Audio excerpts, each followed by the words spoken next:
All right, ladies and gentlemen, so this is just a review of the final practice exam 1 for your final exam for this class. So let me go ahead and begin with number 1, and I'm going to show you the steps online as well as visually as we proceed through the questions. So if you notice in question number 1, we start with 5x to the 4th power, and that is equal to that is equal to 135x. And we're solving for x, obviously. My suggestion for this question is you can do it one of two ways. My preferred method is that you move, in this case, go ahead and move. Let's go with moving the 5x to the 4th to the right hand side by subtraction. And if I'm subtracting that leaves us basically 0 is equal to 135x minus 5x to the 4th. I would begin by factoring out the x and a 5. So if I take out 5x, 5 goes into 135. Okay, and obviously you can use a calculator for that if you need to. So this will give us 27.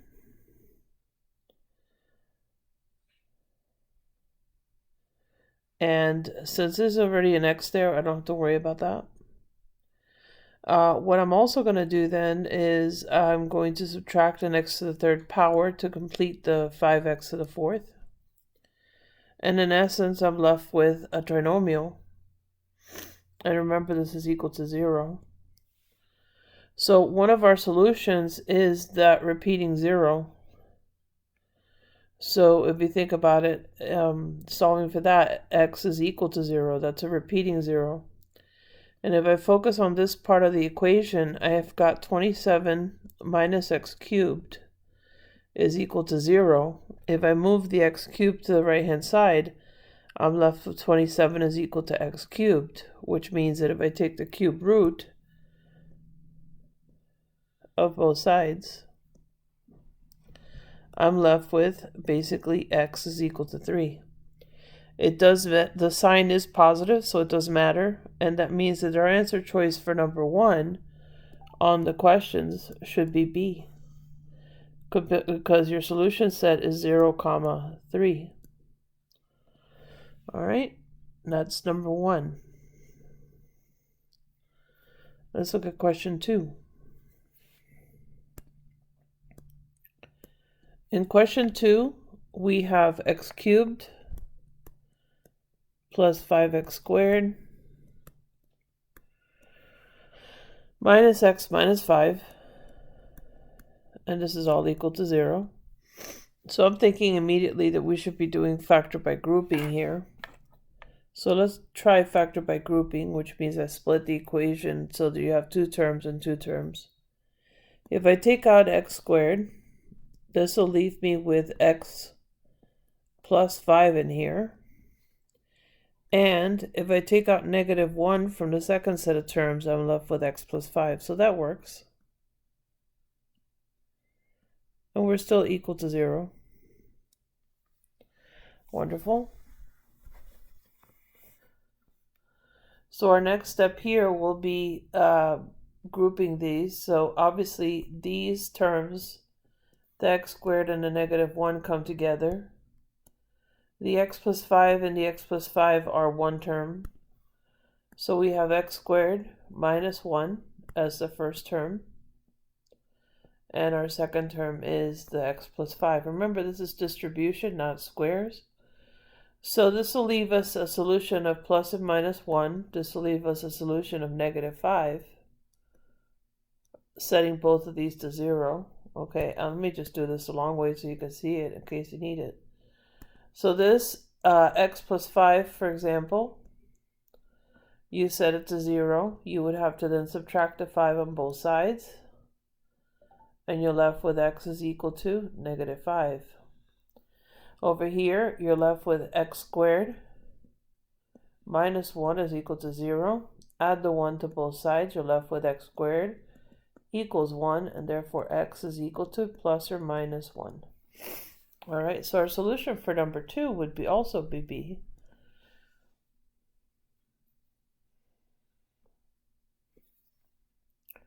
All right, here's number 3. In number 3, we have the square root of 6x plus 16. And this is equal to x. So obviously the first step is to get rid of the square. That means that I have to square both sides of the equation. If I square both sides of the equation, that means that I'm going to be left with 6x plus 16 equals x squared. And now what I would want to do is subtract the 6x and the 16 and move it over here to the right hand side. So what I have is a quadratic. I have x squared minus 6x minus 16 equal to 0. And now if I factor this, I'm thinking that I would have x plus 8 times x minus 2. And again, that's equal to 0. And this would work because technically, in this case, actually I take that back. X minus 8, x plus 2. Because the 6 is a negative. So therefore, this is going to yield me two solutions. The first one is going to yield me x is equal to 8. This is going to yield me x equals negative 2. And now we test these. Okay, so if I plug in the negative 8, I get 6 times 8, which is 48, plus 16 should be equal to 8 squared, which is 64, and that works. Because 48 plus 16 is equal to 64, so we're golden. If I plug in the negative 2, I will have 6 times negative 2 plus 16 is equal to negative 2 squared. And we can see that that is not going to work because this gives you negative 12 plus 16. That'll give you 4. And this actually, it does also give you 4. But if you plug this into the original, remember that's a square root. So hang on a second. Actually, you're going to go back to the square root. So this will be square root of 6 times 8 plus 16. 48 and 16, 64, and that is definitely 8, which squared would give us 64. And that means that these are equivalent because this is going to give me 8 squared on this side. So that is the solution for that. When I do the square root of 6 times negative 2 plus 16, that is not equivalent. That is not equivalent to negative 2 squared. So our answer choice for number 3 should be B as well. Okay, question number 4, same difference. So here's question number 4. We have the square root of 2x plus 5.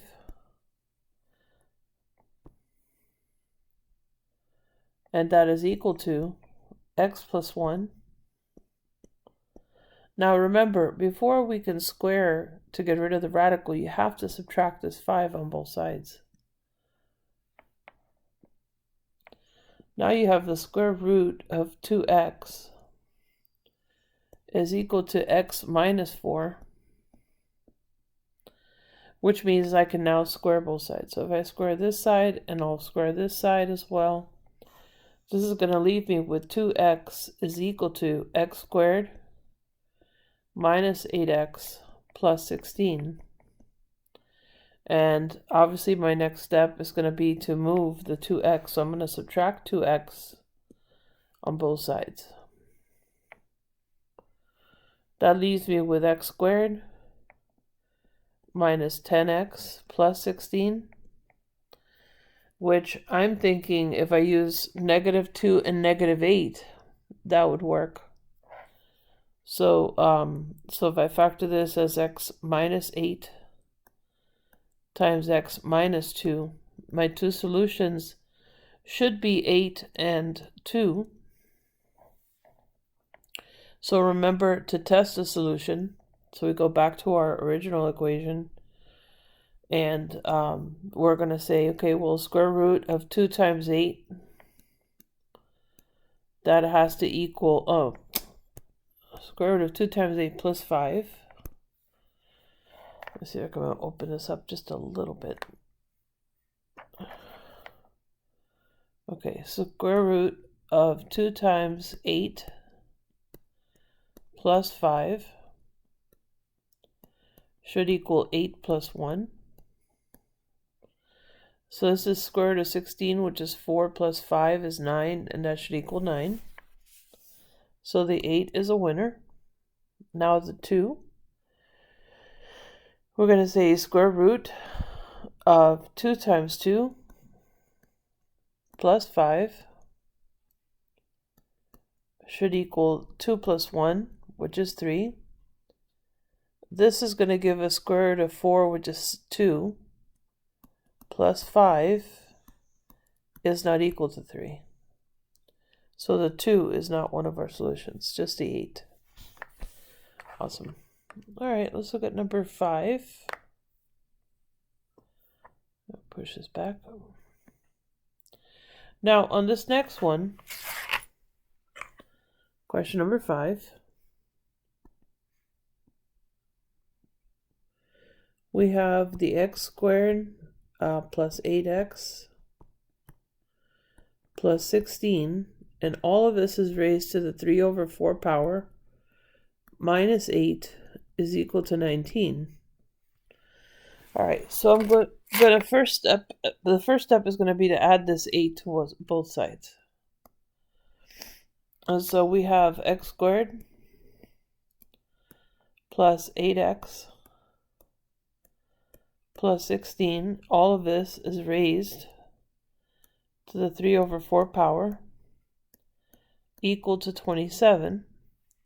All right, so we're going to take all of this and we're going to raise it to the 4/3 power. Same thing on this side. All right, so this all cancels, leaving us just the x squared plus 8x plus 16. Could my handwriting get sloppier? I don't know. Let's challenge that thought. All right, and this is going to equal. Now, the cube root of 27 is 3. 3 to the 4th power is what we get here, which basically is going to give us 81. And we're going to subtract that 81 on both sides. So we have x squared plus 8x. And again, remember, all of this is 81. I'm going to subtract 81 on both sides to cancel this.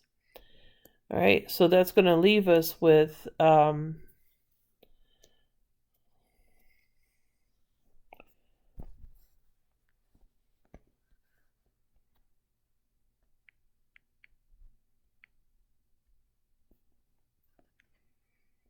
bear with me for 1 second.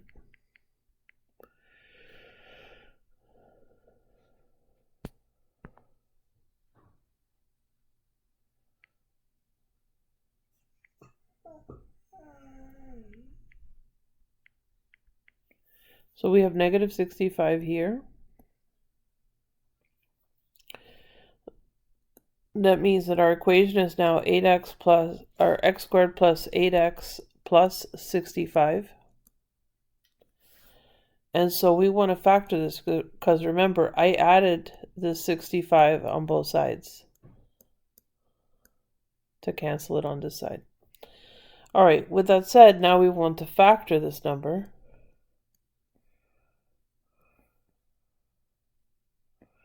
So I'm thinking this has to be,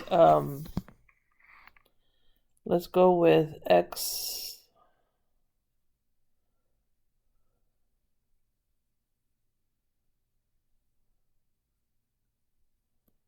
I'm sorry, and this should be a negative, positive. Negative 65. So this is a minus 65 equal to 0. Okay, that changes things a little bit when we factor. So we should have, since the 8 is positive, this will be an x plus 13. And this will be x minus 5.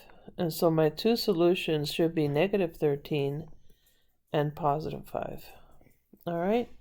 So it looks like answer choice B is our solution for number 5. All right. Let's look at...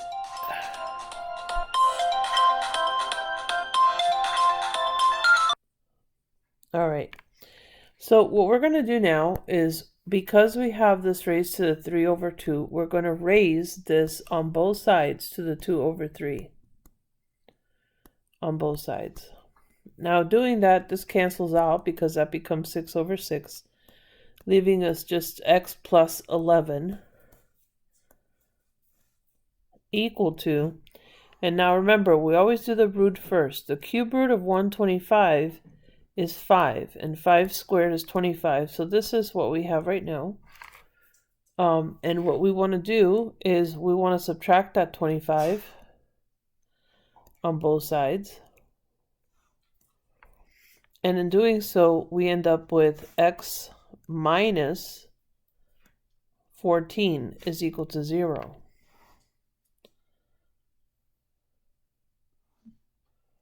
If we look at our answer choices, the only obvious answer choice is x is equal to 14, which is answer choice C. All right. So our next question is number 7. And number 7, we have, they want us to do the appropriate substitution. So I'm guessing they want us to use U substitution for this question. And so we have, in this case, for number 7, we have x minus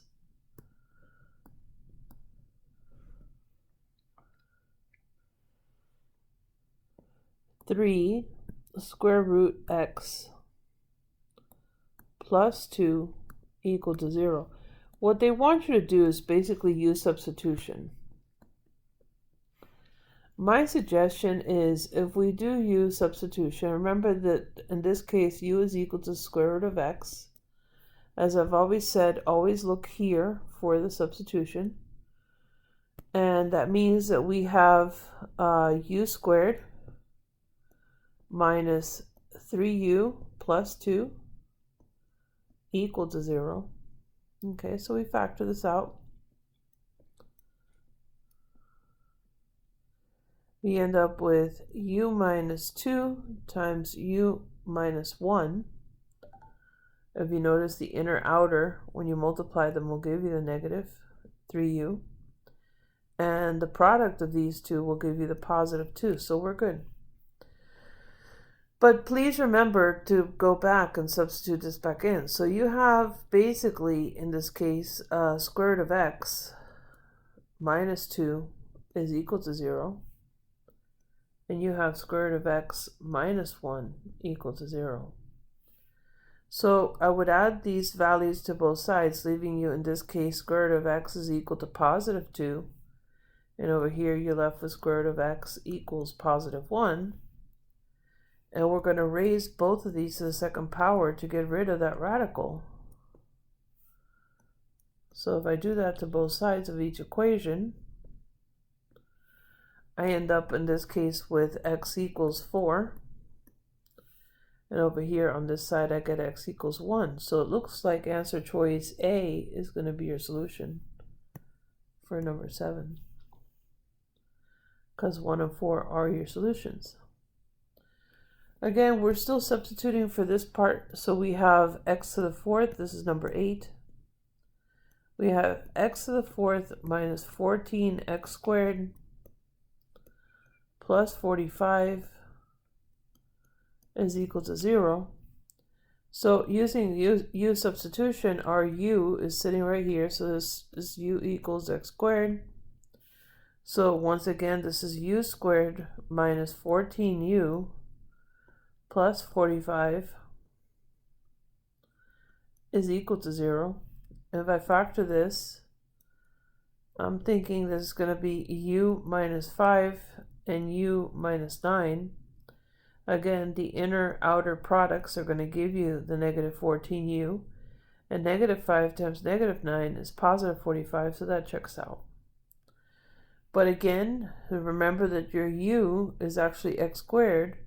So you have x squared minus 5 equal to 0. And x squared minus 9 equal to 0. So if I move the 5 through addition to both sides, I'm left with x squared is equal to 5. And here I'm left with, I'm adding the 9 to both sides. I'm left with x squared equals 9. So take the square root of both sides. So x is equal to plus or minus square root of 5. And x is equal to plus or minus 3 on this side. All right, and it looks like your answer choice for this one, number 8, should be C. All right, that's number 8. I'm going to number 9. And number 9, they say solve the absolute value of the equation or indicated that the equation has no solution, or indicate that it has no solution. So we have 3 absolute value x minus 3 equals 18. If we're doing absolute value, remember you have to, after you divide by 3 on both sides, which is step 1, we're going to set both sides to their opposites. Okay, so since there's a 3 here, I'm going to divide both sides of the equation by 3, canceling this out, leaving absolute value of x minus 3 is equal to 6. So over here on this side, I'm going to match it with a negative 6. So if I add the 3 to both sides of this equation,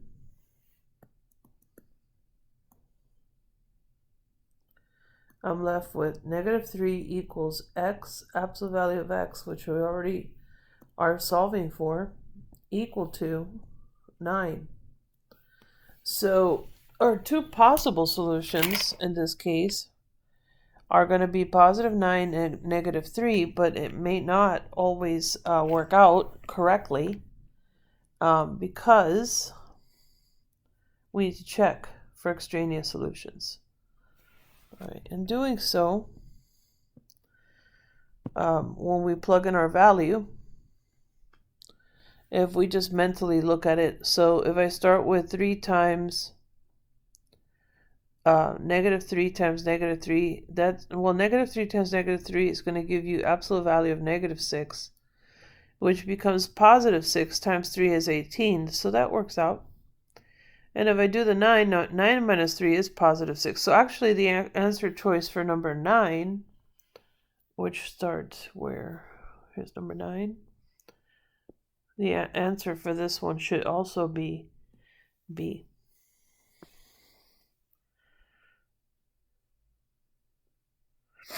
All right. Let's look at number 10. A ladder is resting against the wall. The top of the ladder reaches the height at 12 feet. Find the length of the ladder if the length is 4 feet more than the distance from the wall. All right. All right, so in this question, you need to remember Pythagorean theorem.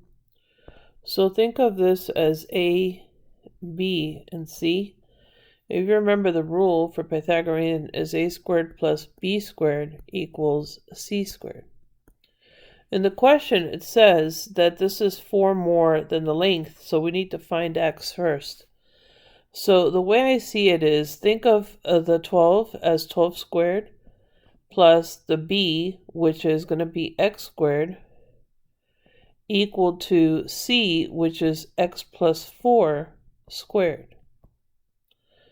All right, so what I'm thinking is this is 144 plus x squared is equal to x squared plus 8x plus 16.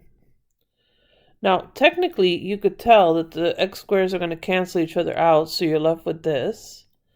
And if I subtract 16 on both sides, now I'm left with, in this case, 128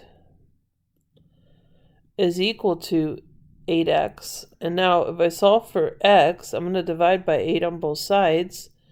And I do find that x is equal to 16. But remember, they're not asking for that. They're asking for c, which is in essence 16 plus 4, which is equal to 20. And so the answer choice, if you look at your answer choices, for this number 10 should be D as in dog. All right, I'm going to stop this video here. Those are the first 10 questions.